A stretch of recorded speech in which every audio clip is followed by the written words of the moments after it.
Hi, my name's Andy Christie. I inspect century homes and cottages for a living. I crawl around in the muck under these structures every day and have a great time doing it.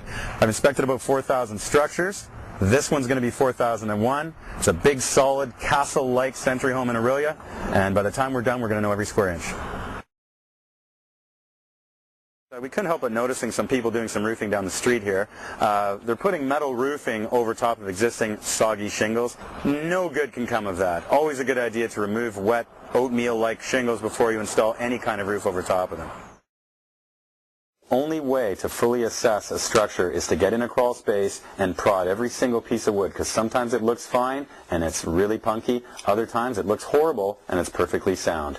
If you have a home inspector come to inspect your home and he or she doesn't go right inside the crawl space and check that structure, you need another home inspector. I'm going to go in. Okay, this is going to be fun.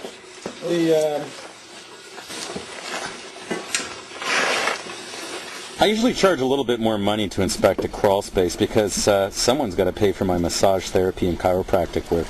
In any case, I've prodded much of the wood, if not every single member in this crawl space. It's all sound. It is a dry crawl space, so we really don't have to take any steps inside here to alleviate moisture.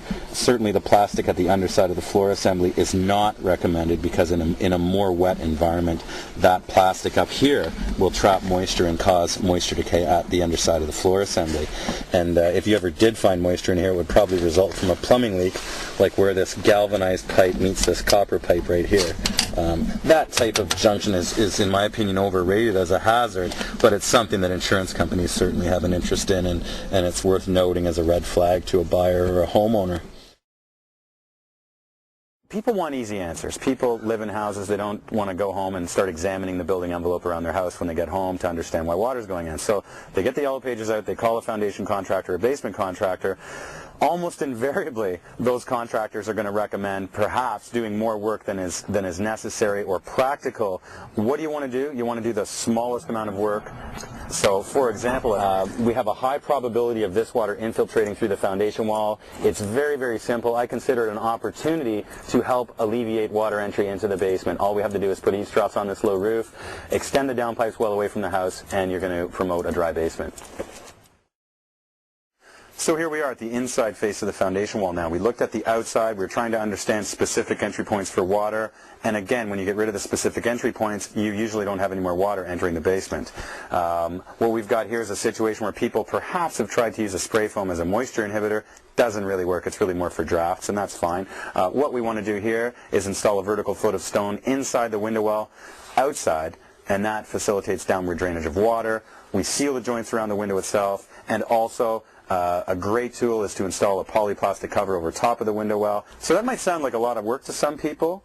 It's not a lot of work. It's simple stuff, and it's very inexpensive. We're talking about a couple $100, and sometimes you can actually alleviate all the water entry into a basement by doing this kind of work, compared to, if you get bad advice sometimes, doing weeping tiles, which is about $12,000. So it's a good thing to do.